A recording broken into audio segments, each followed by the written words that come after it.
ومولانا وملجانا ومأوانا محمد صلی اللہ علیہ وسلم نبی الامین المکین الحنین الکریم رؤوف رحیم اما بعد فاعوذ باللہ من الشیطان الرجیم بسم اللہ الرحمن الرحیم قال اللہ تبارک و تعالی فی القرآن المجید ورحمتی وسعت کل شیء وقال اللہ تبارک و تعالی فی مقام آخر وما ارسلناک الا رحمتا للعالمین صدق اللہ مولانا العظیم وصدق رسولہ النبی الامین الکریم۔ محترم حاجی وارث بیگ صاحب، سرپرست مرکزی میلاد کونسل، مجھے تعارف ہے وہ اس طرح بیٹھے ہوئے تھے، مجھ سے سوال و جواب بس آپ کی میں کر رہا ہوں، میں تو نوکری کرنے میں کر رہا ہوں، اب سب کا شکریہ ادا کر بھائی، جتنے بھی بس جتنے بھی شامل ہیں ساتھی۔ اچھا چلیں، مرکزی میلاد کونسل اور ہماری تحریک منہاج قرآن کے اور اس کے علاوہ جس تحریک کے ساتھی اہل سنت کی تنظیمات کے اور عاشقین اور محبین اور جتنے بھی متوسلین اور جملہ عوام اہل سنت اور اہل اسلام جو اس محفل میلاد مصطفیٰ علیہ السلام میں جمع ہوئے، اور آپ کی خوش نصیبی ہے آپ اس ذکر کے لیے جمع ہیں جس ذکر کا ذاکر جب سے خالق کائنات ہے تب سے ہی اس ذکر کو وہ خود کر رہا ہے، اس ذکر میں اس نے ہمیں جمع فرمایا ہے، اور یہ اس وقت صرف مسجد نہیں ہے، یہ جگہ اس وقت مثل عرش ہے۔ میں اتنی بڑی بات کر رہا ہوں، آپ کہہ سکتے یہ کیا بات کر دی آپ نے؟ بخاری، صحیح بخاری شریف، کتاب التفسیر، تفسیر آیت درود و سلام بروایت ابن عم رسول حضرت عبداللہ ابن عباس، وہ فرماتے ہیں جس طرح فرش پر بیٹھ کر اپنی بساط و اوقات کے مطابق ذکر حبیب داور اور ذکر مصطفیٰ کرتے ہیں، رب عرش پر اپنی شان کے مطابق اپنے حبیب کا ذکر کرتا ہے۔ تو یہ جگہ اس وقت مثل عرش رحمتوں، مغفرت، بخشش، خیر، عنایت، سعادات اور سعادت اور کرم نوازیوں اور کرم گستریوں کا ایک مرکز ہے، دل فگاروں کے لیے کیفیت دل و جاں ہے، دل نشینوں کے لیے اپنی روح کو تڑپانے، مزکہ، مصفہ، مجلہ، اعلیٰ، اولیٰ، عرفہ کرنے کا طریقہ کار ہے۔ وقت کی مناسبت دیکھتے ہوئے اور آپ تمام احباب کا یوں ہمہ تن گوش ہو جانا، یاد رکھیے جس کو جس سے محبت ہوتی ہے اس کی پہلی نشانی یہ ہوتی ہے کہ وہ اپنے محبوب کے ذکر و بات کو سن کر خوش ہوتا ہے۔ جو دل میں کیفیت آتی ہے تو یہ آپ سارا دن کے تھکے ہوئے کام کاج کر کے اور بستر پر جانے والے تھے، عشاء کب کی ہو چکی؟ 7 بجے کی، اور اب 10:20 ہو چکے، آپ کو کون سی چیز یہاں بٹھائے ہوئے ہے؟ وہ ایک مغفرت، محبت اور بخشش کی خیر تو ہے ہی، مگر تاجدار کائنات کی قربت و محبت کھینچ کے لائی ہے۔ جسم تھکن کا شکار ہے، عشق لے آیا ہے۔ اور آپ تو مرکزی میلاد کمیٹی والے ہر روز یہ کرتے ہیں، تقریباً 30 سے 40 روز تک یہ چلتا ہے. تو یہ کتنی بڑی بات. تو آئیے، میں نے 2 جگہ سے قرآن کی آیت تلاوت کرنے کا شرف حاصل کیا. ایک سورہ انبیاء اور ایک سورہ اعراف شریف کی آیت کا ایک حصہ شرف تلاوت کے لیے ہم نے سنا اور کیا. اللہ کریم و اکرم نے ارشاد فرمایا وَرَحْمَتِي وَاسِعَتْ كُلَّ شَيْءٍ. لوگوں سن لو، میری رحمت ہر شے پر وسیع ہے، اور اس کی رحمت کی وسعت کتنی ہے. تاجدار کائنات صلی اللہ علیہ وسلم نے مسلم شریف کتاب الدعا ارشاد فرمایا حدیث قدسی، اور حدیث قدسی وہ ہوتی ہے جو وحی من جانب اللہ ہوتی ہے اور الفاظ تاجدار کائنات کے ہوتے ہیں.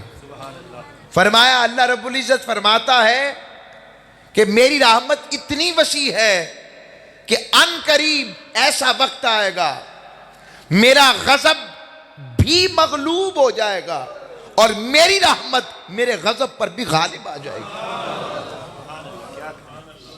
اور اگر وسعت کا معنی لیا جائے، رب کریم کی رحمت کی وسعت اتنی ہے تو یوں کہہ لیا جائے تو کیا حرج ہے. یعنی رب کریم کی رحمت کے زیر نگیں ساری مخلوق و کائنات ہے. اور اگر یوں کہہ لیا جائے تو کیا حرج ہے کہ ساری کائنات کا احاطہ رب کی رحمت نے کیا ہوا ہے. اور اگر یوں کہہ لیا جائے تو بھی کیا حرج ہے کہ ساری کائنات رب کی رحمت کے زیر نگیں آ گئی ہے. اور اگر یوں بھی کہہ لیا جائے کہ ساری کائنات رب کی رحمت کے ہیتا کے دائرے میں آتی ہے، اور یوں بھی کہہ لیا جائے کہ ساری کائنات رب کی رحمت کی محتاج ہے. اگر رب کی رحمت نہ ہوتی تو رب باری تعالی کسی عالم اور خلق کو وجود ہی نہ بخشتا. اب اس سے سوال کیا مالک کیا سارے عوالم کو تیری رحمت کی حاجت ہے؟ کہاں، ساری کائنات میری رحمت کی حاجت مند بھی ہے، میری رحمت کی محتاج بھی ہے. اب عالم جمادات کو لیں، پہاڑوں کو دیکھیں نا، پہاڑ، ماؤنٹینیس رینجز، پہاڑوں کو لیں، خشک پہاڑ، سبزے والے پہاڑ، معدنیات والے پہاڑ، منرلز معدنیات والے پہاڑ، پھر برفیلے پہاڑ، پہاڑوں کی اونچائی نچائی اور یہ سارے بلند و بالا جو ایک سلاسل ہیں. ان سلاسل کو عالم جمادات کہتے ہیں. کیا کہتے ہیں؟ میرے ساتھ ساتھ چلنا ہے. عالم جمادات کہتے ہیں. تو عالم جمادات کو بنا کر بھی مالک کریم فرماتا ہے وَرَحْمَتِي وَاسِعَتْ كُلَّ شَيْءٍ، یہ بھی میری رحمت کے محتاج ہیں. اگر میری رحمت نہ ہوتی تو میں ان پہاڑوں کو بھی وجود نہ بخشتا. عالم نباتات کو لیں، سبزے کو لیں، دیکھیں ایک بیج جو زمین کے اندر جاتا ہے مگر طاقت دیکھیں زمین کا سینہ چیر کر کومپل لے کر باہر آ جاتا ہے. وہ مالک جو پھل و پھول، وہ جو کلیوں کے تبسم، وہ جو گلوں کی رنگینیاں، وہ جو پھلوں کی حسین خوش مزاجی اور پھلوں کی رنگینی کے ساتھ اس کا خوش ذائقہ ہو جانا، یہ ساری عالم نباتات کے کمالات، وہ شجر، یہ لہلہاتے کھیت، یہ سارے بنا کر کہتا ہے وَرَحْمَتِي وَاسِعَتْ كُلَّ شَيْءٍ. اگر میری رحمت نہ ہوتی تو میں انہیں بھی وجود نہ بخشتا. پھر آگے چلتے جائیں، عالم حیوانات کو لیں، عالم حشرات کو لیں، عالم انسان کو لیں، عالم جنات کو لیں، فرشیوں کو چھوڑ کر اب عرش کی طرف چلیں تو عالم ملکوت جہاں فرشتے رہتے ہیں. اور کثرت تعداد کا آپ کو علم ہے کہ کتنی کثرت سے رب کریم نے فرشتوں کو تخلیق کیا ہے. حدیث مقدسہ میں آتا ہے کہ رب کریم نے جب کائنات کو بنانا چاہا تو اس کے لیے نور کے 10 حصے کیے، تقسیم کیا، ایک حصے سے ساری کائنات بنائی اور صرف 9 حصوں سے فرشتوں کو تخلیق کیا ہے۔ اتنی کثرت ہے۔ اور جبرائیل امی تاجدار کائنات نے خود فرمایا، اور بخاری کی حدیث میں آتا ہے، فرمایا جب میں غار حرا سے نیچے اتر رہا تھا، مجھے آواز دی جبریل نے، تو میں نے دیکھا جبریل ایک ایسی کرسی پر بیٹھے ہیں کہ ان کا جسم اتنا وسیع ہے، اکیلے جبرائیل امی کا، کہ وہ زمین و آسمان کے افق کو بھر رہا تھا، اور 600 پر ہیں جبریل کے۔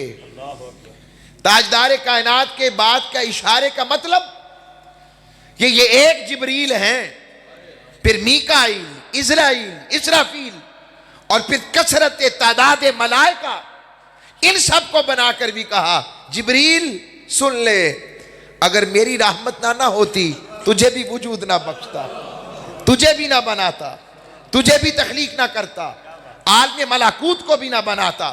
اور عالم ملکوت سے آگے عالم ناسوت ہے، عالم ناسوت سے آگے عالم جباروت ہے، عالم جباروت سے آگے پھر عالم لاہوت ہے، عالم لاہوت سے آگے پھر عرش ہے، پھر کرسی ہے، پھر لوح ہے، پھر قلم ہے، اور ساری کائنات ہے۔ ساری کائنات کو بنا کر رب نے کہا وَرَحْمَتِي وَاسِعَتْ كُلَّ شَيْءٍ، اے ساری کائنات کی مخلوق سن لو، جہاں جہاں میری ربوبیت ہے، جو میری ربوبیت سے کوئی چیز باہر اول تو ہے ہی نہیں، اور ساری کائنات کا رب میں ہوں، ہر عالم کا پالنہار میں ہوں، میں sustainer, I am a sustainer of all the universe، میں ساری کائنات کو بنانے والا، پالنے والا، پرورش دینے والا، میں کہتا ہوں میری رحمت کی یہ ساری کائنات محتاج ہے، اگر میری رحمت نہ ہوتی تو میں انہیں بھی وجود نہ بخشتا۔ سوال کیا مالک سے، عاشق طرف اٹھے، مالک اگر تیری رحمت کو کسی وجود میں دیکھنا چاہیں، تیری رحمت کو کسی تجسیمی شکل میں دیکھنا چاہیں، تیری رحمت کو کسی مجسم شکل میں دیکھنا چاہیں، تیری رحمت کو کسی امباڈیمنٹ میں دیکھنا چاہیں، رب نے کہا آؤ، اگر تم نے میری رحمت کو وجودی شکل میں دیکھنا ہے، میری رحمت کو کسی تجسیمی شکل میں دیکھنا ہے، آؤ فاراں کی چوٹیوں کی طرف دیکھو، 11-12 ربیع الاول کی درمیانی شب ہے، اور وہاں بنو ہاشم کا قبیلہ رہتا ہے، بنو ہاشم کے قبیلے میں ارے دیکھو وہاں پر قریشیوں سے آگے ہاشمیوں کا محلہ ہے، ان ہاشمیوں کے محلے میں ایک عبداللہ اور عبد المطلب کا گھر ہے، عبد المطلب کے گھر میں ایک بی بی آمینہ ہے،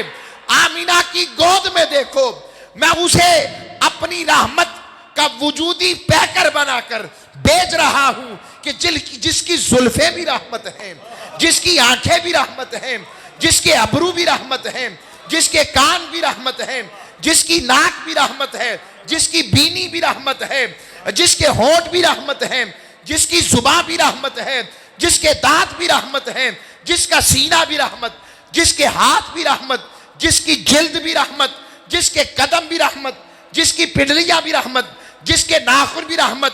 ارے وہ ایسا رحمت، وہ بولے تو رحمت، وہ خاموش ہو جائے تو رحمت، وہ چل پڑے تو رحمت، وہ بیٹھ جائے تو رحمت۔ ارے وہ ایسی رحمت والا، وہ ہاتھ جس پانی کو لگا دے وہ پانی رحمت والا، وہ جس کپڑے کو چھو جائے وہ کپڑا رحمت والا، وہ جس جانور پر بیٹھ جائے وہ جانور رحمت والا، ارے وہ جس زمانے میں آ جائے وہ زمانہ رحمت والا، ارے وہ آئے تو بھی رحمت، وہ جائے تو بھی رحمت، اور جا کر بھی کہیں نہ جائے تو بھی رحمت۔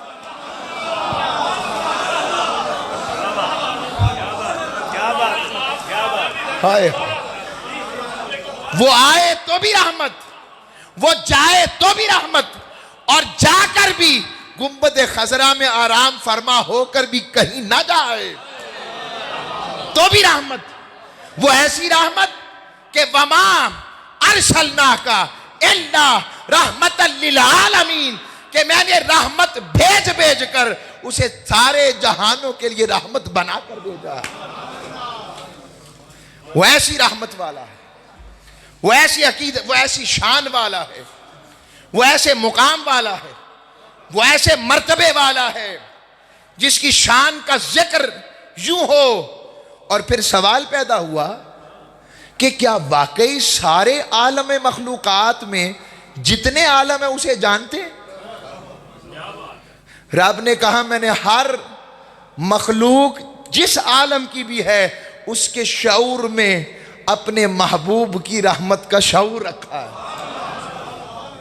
شعور رکھا ہے، ادراک رکھا ہے۔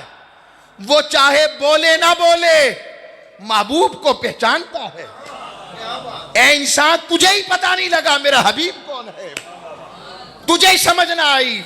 یہ وہ ہے جس کے لیے آل حضرت پکار اٹھے کہ زمین و زمان تمہارے لیے، مکین و مکان تمہارے لیے، چنین و چنا تمہارے لیے، بنے دو جہاں تمہارے لیے، اصالت کل، امامت کل، حکومت کل، ولایت کل، ارے حسن بھی کل اور عشق بھی کل، خدا کے یہاں تمہارے لیے، جنا میں چمن، چمن میں سمن، سمن میں پھبن، پھبن میں دلہن، سزائے موہن پہ ایسے منن، یہ امن و اما تمہارے لیے، دہن میں زباں تمہارے لیے، بدن میں ہے جان تمہارے لیے، ہم آئے یہاں اٹھے بھی وہاں، صبا وہ چلے کہ باغ پھلے، کہ پھول کھلے، کہ دن ہو بلے، لیوا کے تلے سنا میں کلے، رضا کی زباں تمہارے لیے۔ کیا بات، کیا بات، کیا بات رحمت صاحب، کیا بات، ماشاءاللہ، ماشاءاللہ،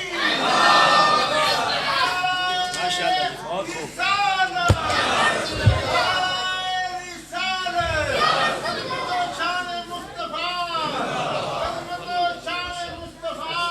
اور کیا رحمت کا عالم، مخلوق کیسے جانے؟ آپ کہہ سکتے پہاڑ بھی حضور کو جانتے ہیں؟ اب پہاڑ کو کسی نے بولتے سنا ہے جی؟ اگر پہاڑ حضور کو جانتے ہیں تو اگر پہاڑ حضور کو جانے تو جو رحمت للعالمین ہو وہ عالموں کو نہ جانے؟ بھائی میں اس پہ استدلال دیتا ہوں، الحمدللہ رب العالمین، سارے جہانوں کا پالنہار، اس کا مطلب سارے جہانوں کو پالتا ہے تو سارے جہانوں کو وہ جانتا ہے، جانتا ہے، اور سارے جہان اسے مانتے اور جانتے ہیں۔ تو جسے رحمت للعالمین بنائے، اگر سارے جہان اسے جانتے ہیں تو وہ بھی سارے جہانوں کو جانتا ہے، یعنی جو جس عالم کی بولی ہے وہ جانتا ہے۔ یہ استدلال قرآن ہے، کوئی تفسیر نہیں، یہ تفسیر قرآن بالقرآن ہے۔ اس کو یہ نقطہ دے لیں۔ کیسے؟ پہاڑ بھی بولتے ہیں۔ مسلم شریف تاجدار کائنات صلی اللہ علیہ وسلم نے فرمایا میں اس پتھر کو تب سے جانتا ہوں جب ابھی میں نے اپنا اعلان نبوت نہیں کیا تھا، اور میں اس کے پاس سے گزرتا وہ مجھے کہتا السلام علیکہ یا رسول اللہ۔ تو پتھر جانتے ہیں تو یہ عالم ہے نا، عالم جمادات جانتا ہے تو کہہ رہا ہے نا۔ ارے سارا عالم جانے گل ہی نہ جانے، گل ہی نہ جانے۔ ہائے آگے آئیں، پہاڑ بھی کبھی بولتے ہیں، اور پہاڑ نے کب سے حضور سے محبت کا اظہار کر دیا؟ تاجدار کائنات صلی اللہ علیہ وسلم احد پہاڑ پر تشریف فرما ہوئے، احد وجد میں آ گیا، رقصہ ہو گیا آقا کی آمد پر کہ میرا نصیبہ دیکھو مجھ پر حضور آئے ہیں۔ وہ وجد میں آیا، تاجدار کائنات نے اپنا قدم تھپ تھپایا، مارنے کا میں جو شرح کر رہا ہوں نا، تھپ تھپایا، جیسے کوئی وجد میں آئے تو تھپ تھپاتے نہیں؟ چشتیوں سن لو، تھپ تھپاتے ہیں نا، جب کوئی وجد کسی کا ٹھنڈا کرنا ہو تو کیا کرتے؟ سینے لگا کر تھپکی مارتے ہیں.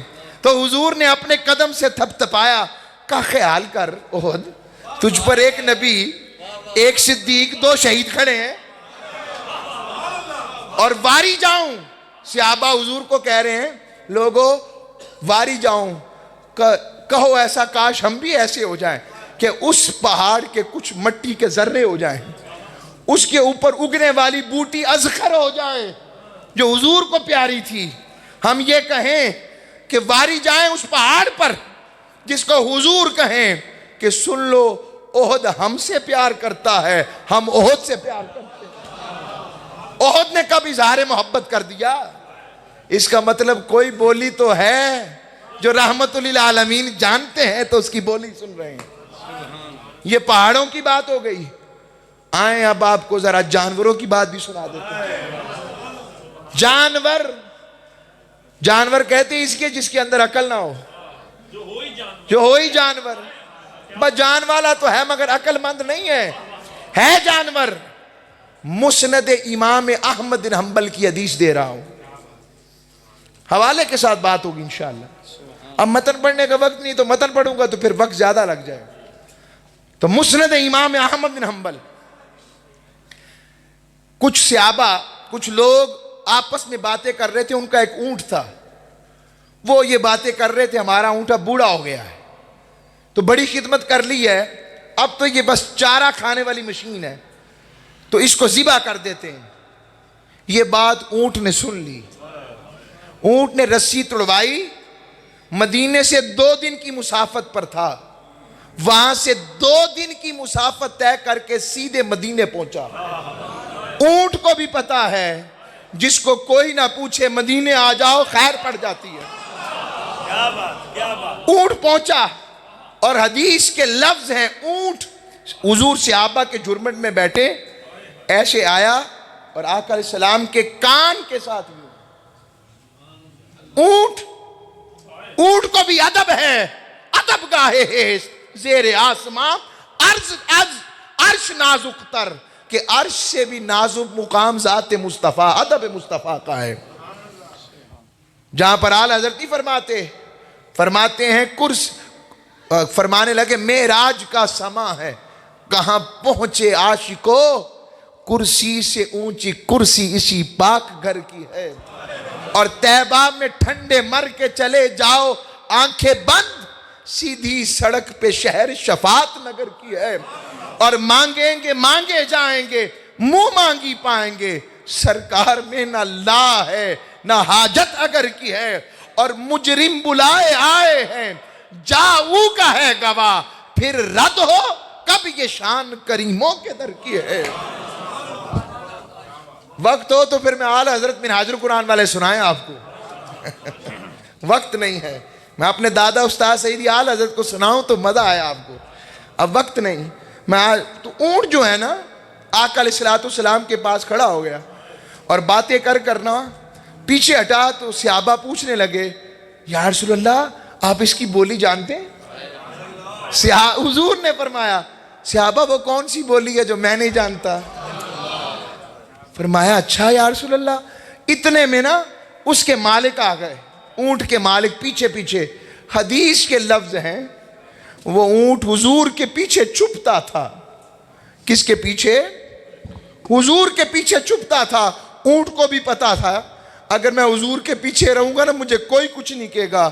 امتی تجھے ہی پتا نہیں لگا کہ سرکار کے پیچھے آنے سے کیا ملتا ہے؟ تجھے خبر نہ ہوئی تو پھر کیوں نہ کہوں اگر تجھے خبر نہیں کہ اور تم پہ میرے آقا کی عنایت نہ صحیح ظالموں کلمہ پڑھانے کا بھی احسان گیا، ہمیں خبر نہ مل سکی.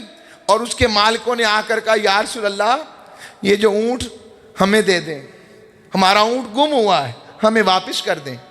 تاجدار کائنات نے جملہ کہا، کاش کہ وہ جملہ جب کہا ہوتا ہم اس اونٹ کی نال ہوتے، اس اونٹ کی رسی ہوتے، اس اونٹ کی کو کھال ہوتے. سرکار نے فرمایا مجھے تمہارا اونٹ پسند آ گیا ہے، واری جا اونٹ تو حضور کو پسند آ گیا، میں تمہارے اونٹ کو خریدنا چاہتا ہوں. امتی تیرے عمل بھی کچھ ایسے ہو جائیں، کوئی ایک عمل ایسا ہو جائے سرکار خود کہیں امتی تو مجھے پسند آ گیا ہے. زندگی اسی کا نام کہ جس میں حضور کی محبت ہو, آقا کی چاہت ہو, آقا کی قربت اور معیت اور زلف اور رخسار کی طلب تڑپ اور حضور کی محبت کا آپ کے اندر چاشنی اور یہ رمق باقی رہ جائے. خیر اسی میں ہے. ایک اور اونٹ ہے, صحابی بھاگتے ہوئے حضور کی بارگاہ میں حاضر ہوئے, عرض کی یا رسول اللہ میرا اونٹ پاگل ہو گیا ہے. کیا ہو گیا؟ اونٹ پاگل ہو گیا ہے. سرکار نے کہا چلو چلتے ہیں. اٹھ کے چل پڑے تو باغ میں حضور براہ راست جانے لگے. وہ کھڑا ہو گیا, یا رسول اللہ نہیں مارے گا, کوئی تنگ نہ کرے, کوئی آپ کو نقصان نہ پہنچا دے. حضور کیا فرما رہے ہیں, پیچھے ہٹو, تمہارے لیے پاگل ہے میرے لیے نہیں. حضور کو دیکھ کر سجدے میں گر پڑا.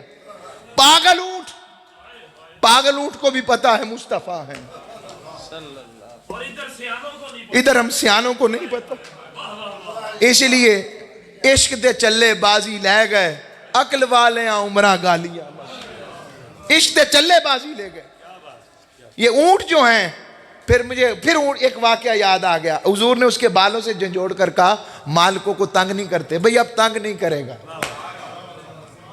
ایک اور جب حضرت مولا علی المرتضیٰ مشکل کشا شیر خدا کرم اللہ وجہ الکریم جب آپ یمن گئے نا, تو خطبہ حجت الوداع کے موقع پر 120 اونٹ لے کر آئے.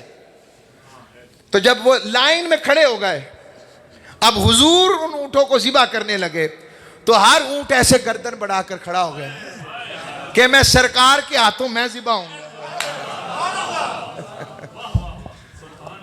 یہ اونٹوں کا حال ہے, تو انسانوں کا.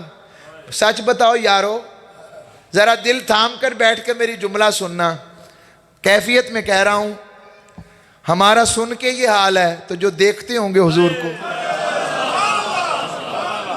پھر کیوں نہ کہیں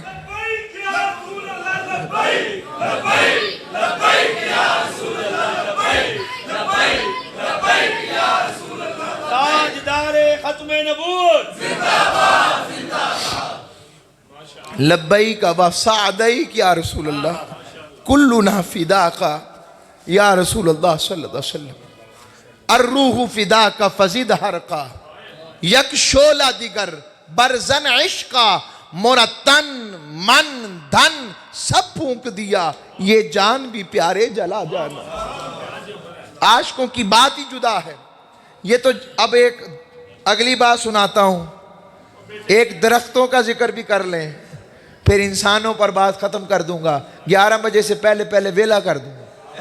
ٹھیک ہے نا, تھکانا نہیں ہے آپ کو, تھکانا نہیں. باقی اور کسی نے خطاب سننا ہو تو کل بھی میں آ رہا ہوں انشاءاللہ نوکری کے لیے. بھائی میں کوئی عالم نہیں ہوں, ڈگریاں شکریاں اللہ کا شکر ہے, مگر میں اپنے آپ کو عالم کہنے کا اہل نہیں سمجھتا. ہاں حضور کا میراثیوں میں نام آ جائے میں بڑا پسند کرتا ہوں. آپ کے میراثی کہہ دیا ہے, چودھریوں دے میراثی ہوندے نے کہ نہیں, تو ہم سرکار کے ہیں. میراثیوں کا کام کیا ہوتا ہے, اپنے چودھریوں کی بات کرنا, تو ہم کس کے ہیں پھر. اور آپ بھی وہی ہیں حضور کی بات سننے والے, اور پسند ہے حضور کا میراثی ہونا. آئے بلکہ آج اس کو عزت دے دی, آئے مراسی کو عزت. ہاں وجہ یہی ہے, ہماری کیا اوقات. بھائی جس کا محبوب رب ہو, جو محب رب کا محبوب ہو, اس کی مرضی کے بغیر اس کی شان میں کوئی بات کر سکتا ہے؟ رب نے کتنی نوکری دی, ہم ان کی باتیں کرتے ہیں. یہ پاک ذکر ہم ناپاکوں کے منہ سے. تو ہمارا کام کیا ہے, ہم تو بس نوکری کرتے ہیں, باقی کام اس کا ہے, وہ جس سے لے لے. شکر ادا کیا کرو, وہ نوکری ہم سے لے رہا ہے, اسے نوکروں کی کمی نہیں. وہ تو کسی کافر کو مسلمان کر کے لے لے تو کیا جائے, شکر ہم سے لے رہا ہے. آقا علیہ السلام کا وہ واقعہ بھی آپ نے سنا ہوگا کہ حضور یہودی آیا تو اس نے کہا جب صحرا میں, اور کہا یا رسول اللہ آپ کے سچی ہونے کی نشانی. حضور نے کہا کیا چاہتے ہو, تو کہا وہ درخت اگر وہ آپ کی گواہی دے. تو حضور نے فرمایا میں اس کے پاس جاؤں کہ وہ آ جائے. یہ سنا ہوا ہے, میں اس سے بھی اگلی حدیث سنانے لگا ہوں. یہ بھی روایت میں آتا ہے اختلاف الفاظ الحدیث کے ساتھ کہ اس شخص نے کہا یہودی نے یا رسول اللہ وہ درخت نہیں، اس درخت کی فلاں شاخ اتر کے آئے. حدیث کے لفظ ہیں، سرکار نے کہا جاؤ اس شاخ کو کہو میں نے بلایا ہے، میں نے بلایا. اب وہ شاخ اپنی اس ڈنڈے سے اتری اور شاخ نے جب سنا سرکار نے بلایا. حدیث کے لفظ ہیں، میں نے پڑھی بھی ہے، سنی بھی ہے اور پڑھائی بھی ہے، ایسے نہیں بات کر رہا. اب وہ آقا علیہ السلام کے کہنے پر اتری، شاخ کھڑی ہو گئی ادب کے ساتھ، اور اب حضور کی طرف سفر شروع کیا. سجدہ کرتی کھڑی ہو جاتی، سجدہ کرتی کھڑی ہو جاتی، سجدہ کرتی کھڑی ہو جاتی. ادب کے ساتھ حضور کی بارگاہ میں جا کر کھڑی ہوئی. السلام علیکہ یا رسول اللہ، سلام عرض کیا. حضور نے کہا جاؤ ٹھیک ہو گیا، واپس چلی جاؤ. شاخ کو بھی پتا ہے، لگتا ہے وجد میں تھی، کہہ رہی تھی عالم نبت والو میرے نصیبے پر آج خیر والی بات آئی ہے، مجھے سرکار نے بلایا ہے، میرا نصیبہ جاگا ہے. پھر ایک اور واقعہ جو آپ کو سنا رہا ہوں. تاجدار کائنات صلی اللہ علیہ وسلم جب 12 سال کے ہو گئے تو اپنے چچا حضرت ابو طالب کے ساتھ سفر تجارت کے لیے تشریف لے گئے. جب لے گئے تو راستے میں اردن اور شام، آج کی موجودہ اردن اور شام کے بارڈر کے اوپر ایک بحیرہ یا بحیرہ کہا جاتا تھا، اس کا گھر تھا، اس کا پوری خانقاہ تھی. بہت بڑا تورات و انجیل کا عالم تھا. اس نے دور سے قافلہ آتے دیکھا. عجب منظر دیکھتا ہے کہ قافلہ آ رہا ہے اور ساتھ ساتھ بادل بھی ٹریول کر رہا ہے، ساتھ ساتھ چل رہا ہے. دیکھتا ہے درخت بھی یہاں جھکتا ہے، یہ بھی جھکتا ہے. اس نے پوچھا یہ کون لوگ ہیں؟ اور آخر کار وہ قافلہ ایک جگہ رکتا ہے تو وہ درخت کے اوپر بادل بھی سایہ فگن ہو جاتا ہے اور درخت بھی جھک کر نیچے ایسے بیٹھ جاتا ہے جیسے امبریلا نہیں بن جاتی. وہ دیکھ رہے یہ منظر کیا ہے، بس توجہ رہے ادھر، ایسی اپنا کام کرنا ہے، آج کو وقت نہیں جایا کرنا. بس عرض کر رہا ہوں، جب یہ معاملہ ہوا تاجدار کائنات صلی اللہ علیہ وسلم کی شان دیکھیں. اس نے کہا میں نے تو کبھی ان قریشیوں سے بات چیت نہیں کی، اس قابل نہیں سمجھتا، آج میں نے ان کی دعوت کرنی ہے. دعوت پر بلایا تو جب اپنی خانقاہ سے دعوت دے کر اوپر کھڑا تھا تو دیکھا سب آ گئے ہیں مگر بادل ابھی وہیں کھڑا ہے. اس نے کہا سب آ گئے ہو؟ اس نے کہا نہیں. وہ بولے نہیں، ایک بچہ اپنا چھوڑائے ہیں سامان کے پاس. کہا اسی کی خاطر تو تمہیں بلایا تھا، اسے بلاؤ. آقا علیہ السلام کو لایا گیا تو وہ دیکھتا رہا کہ بادل ساتھ ساتھ چل رہا، دھوپ نہیں. علامہ صاحب نے بھی ذکر کیا تھا نا، اشارہ کیا تھا. میں اس وقت باہر ذرا نماز مکمل کر رہا تھا تو وہ جب بات یہ ہوئی، اب معاملہ یہ ہوا کہ آقا علیہ السلام کا ایسے اس نے ہاتھ پکڑ لیا اور کیا خوش نصیب آنکھیں ہیں بحیرہ کی. دیکھتا رہا حضور کو، ٹکٹکی باندھ کر دیکھتا رہا اور ساتھ ہی کہنے لگا ان کے کوئی رشتہ دار بھی یہاں آئے ہیں. حضرت ابو طالب آگے آئے تو فرمایا آپ کیا عرض کی، پوچھا اس نے آپ کیا لگتے ہیں اس کے؟ فرمایا انہوں نے کہ میں ان کا باپ ہوں. کہا نہیں، یہ یتیم ہیں، ان کے ابو جی نہیں ہوں گے. اس نے کہا آپ نے فرمایا ایسا ہی ہے، میں چچا ہوں. ساتھ ہی اس نے ایک اور بات حضور سے پوچھی، کہا آپ لات حبل منات کی قسم کھا کے کہہ سکتے ہیں یہ آپ کے چچا ہیں؟ آپ نے فرمایا، سرکار نے فرمایا نہیں، سرکار نے فرمایا نہیں، میں اللہ کے سوا کسی کی قسم نہیں کھاتا. میں آپ کی مہربانی چھوڑ دیں، بس چھوڑے، توجہ رکھیں. بس آپ میری نوکری ہو گئی، آپ بیٹھ بس یہ سنا رہا ہوں نا جو باتیں، یہی کافی ہے میری نوکری، ایسے پھر مزہ میرا ٹوٹتا ہے. اللہ آپ کو سلامت رکھے. اچھا بس نا، بس چھوڑیں، سرکار کا ذکر امپورٹنٹ ہے، چھوڑیں. اب عرض کر رہا ہوں، میں نے اصل میں جس کے لیے بات چھیڑی تھی نا، وہ آپ کو تحفہ دینا چاہتا تھا. آج بھی اردن کی سرحد کے اوپر وہ درخت قائم و دائم و ہرا بھرا کھڑا ہے. پستے کا وہ درخت ہے جس کے سائے میں حضور نے تھوڑی دیر قیام کیا، آج بھی ہرا بھرا اکیلا کھڑا ہے. اس کی زیارت کریں. پھر میں اگلی بات بتاتا ہوں. یہ دیکھیں آج بھی ہرا بھرا.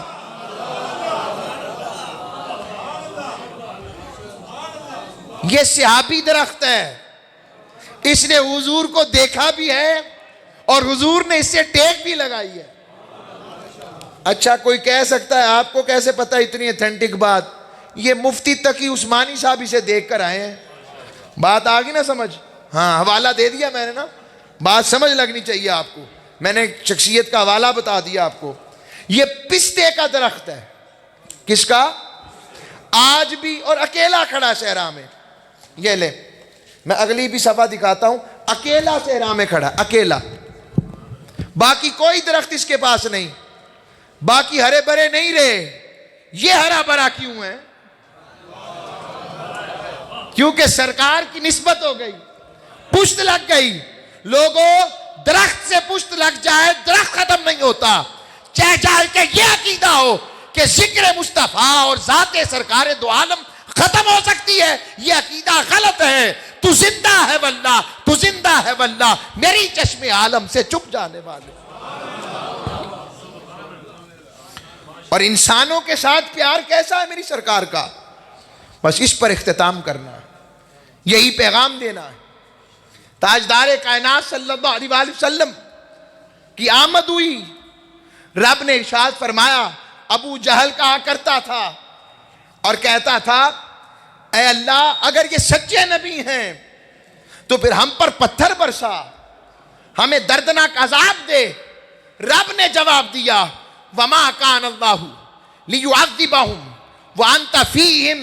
حبیب اسے کہہ دے کہ میرے محبوب کے آنے کی وجہ سے حبیب میں نے تجھے ایسا بنایا ہے, ایسی رحمت والا بنایا ہے کہ تیرے آنے سے پہلے جو میری رحمت کے حقدار نہیں بھی تھے وہ بھی تیرے آنے کی وجہ سے میری رحمت کے حقدار ہو گئے.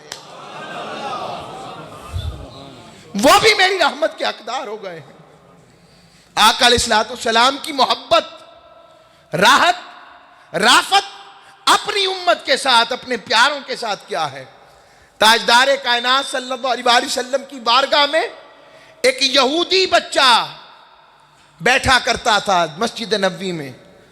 ہم تو معذرت کے ساتھ اپنے بچوں کو مسجد میں اتنا پسند نہیں کرتے اور ان کو پیچھے پیچھے پیچھے کرتے ہوئے مسجد سے ہی باہر نکال دیتے ہیں. تاجدار کائنات کی مسجد نبوی میں یہودی بچہ بیٹھا کرتا تھا اور بیٹھتا اور حضور کے نالین اپنی گود میں لے کر ٹکٹکی باندھ کر چہرہ مصطفیٰ کو دیکھتا تھا.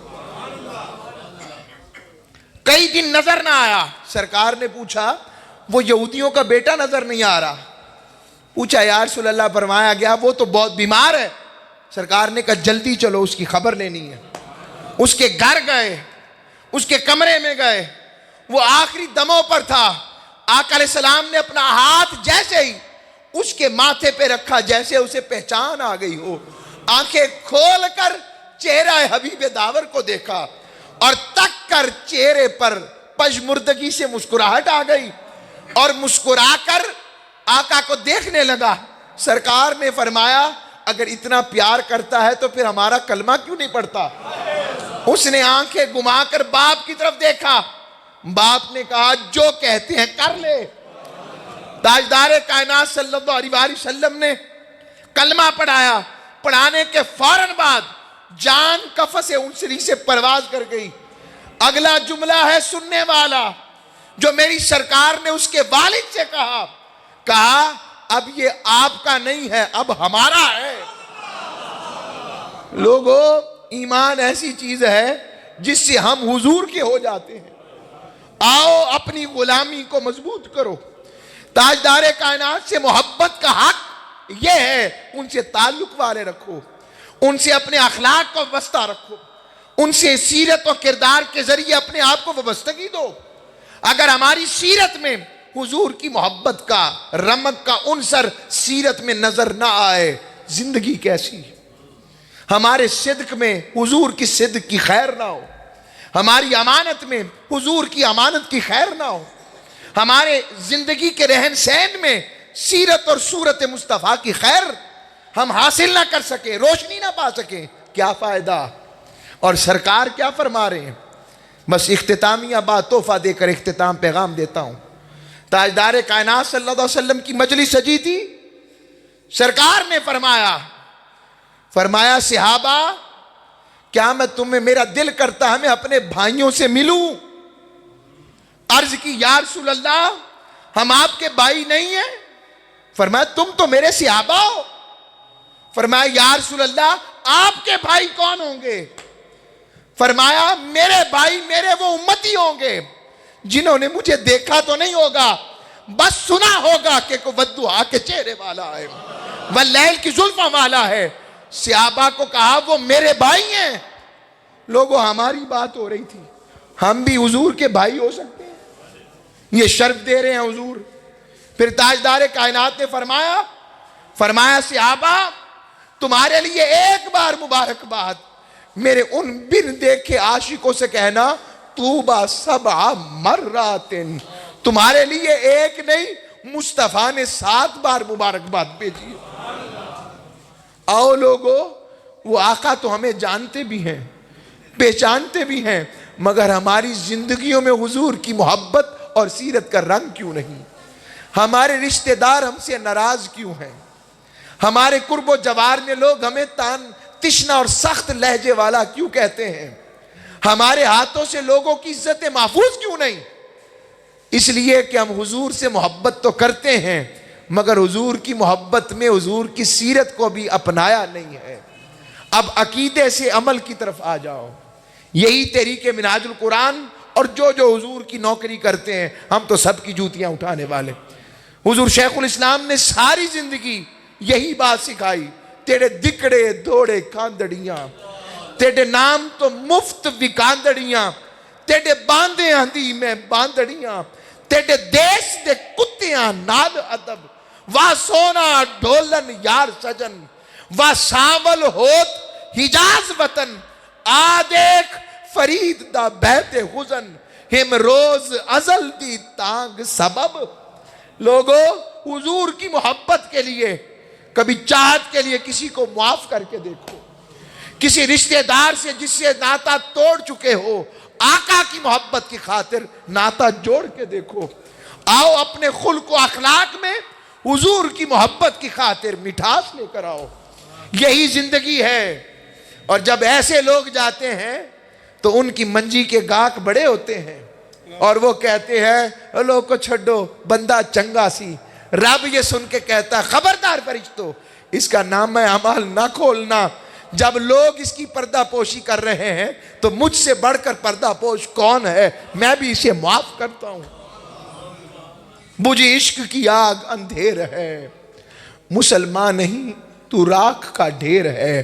اس بات کا بھی حیا رکھو جس کو اقبال نے کہا تو غنی از ہر دو عالم من فقیر، روز محشر عذرہائے من پذیر، گر تومی بینی حسابم ناگزیر، از نگاہ مصطفیٰ پنہا بگیر. مالک تو غنی ہے، تو اعلیٰ ہے اولا ہے، اور تیرا ہم فقیروں سے کیا حساب لینا؟ مالک کبھی بڑا بھی چھوٹے کے حساب لیتا ہے؟